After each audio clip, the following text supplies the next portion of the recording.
ബാക്കിയുടെ കുപ്പികളെല്ലാം ഇപ്പം എൻ്റെ സൈഡിൽ കിടക്കുവാണ്.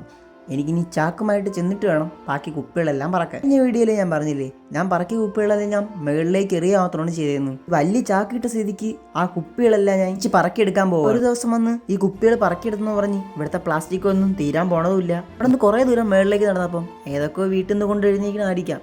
ഇറങ്ങാൻ വഴിയില്ലാത്തതുകൊണ്ട് ആ കൂടി കിടക്കുന്ന പ്ലാസ്റ്റിക് ഒന്നും എനിക്ക് പറക്കാനും പറ്റിയില്ല. ഏകദേശം 10-500 മീറ്ററോളം ഞാൻ നടന്നുപോയി കാണും. അടുത്തുള്ള 2 പാലത്തിന്റെ ഇടയ്ക്കുള്ള കുപ്പികൾ പറക്കാം എന്ന ലക്ഷ്യമായിട്ടാണ് ഞാൻ പോയത്. ഇത്രയും ദൂരം പറക്കിയപ്പോൾ തന്നെ ഒരു അരച്ചാക്കായതേ ഉള്ളൂ. പറക്കി എറിഞ്ഞ എല്ലാ കുപ്പികളും ഞാൻ എടുത്തില്ലായിരുന്നു. ഇനി തിരിച്ചു പോയിട്ട് ആ പറക്കി എല്ലാ കുപ്പികളും എടുത്ത് ഒരുമിച്ചിട്ട് തിരിച്ച് ചാക്കിലേക്ക് കയറ്റാൻ പോവുകയാണ്. കയ്യിലാകെ ഒരു ചാക്കേ ഉള്ളൂ. ഏകദേശം 2 ചാക്കോളം കുപ്പി വരുമായിരുന്നു. ഈ കുപ്പികളെല്ലാം ഒരു ചാക്കിനകത്ത് കയറ്റാൻ വേണ്ടിയിട്ടും ഒരു ചാക്കിന്റെ സഹായം ആരോട് ചോദിക്കാതിരിക്കാൻ വേണ്ടിയിട്ടുമാണ് ഞാൻ ഇതിനെല്ലാം ചവിട്ടി ഞണക്കി ഒരു കുപ്പിയിൽ നിറച്ചത്. ഒരു ചാക്കിക്ക് ഒരു ചാക്ക് എനിക്കിനി സൂക്ഷിച്ച് വെക്കാൻ വയ്യാത്തതുകൊണ്ടും വേറൊരു ദിവസം ഇതിനു വേണ്ടി മെനക്കെടാൻ വയ്യാത്തതുകൊണ്ടും ഞാൻ ഒരു കൂട്ടാൻ്റെ വണ്ടിയും വിളിച്ച് ഇതിനെ നേരെ ആക്കിക്കടയിലോട്ട് കൊണ്ടുപോവുകയാണ്. ഒരു ചാക്ക് കുപ്പിക്ക് ഒരുപാട് പൈസയൊന്നും കിട്ടില്ലെന്ന് എനിക്കറിയാം. ഇതിന്ന് എനിക്ക് 60 രൂപയാണ് കിട്ടിയത്.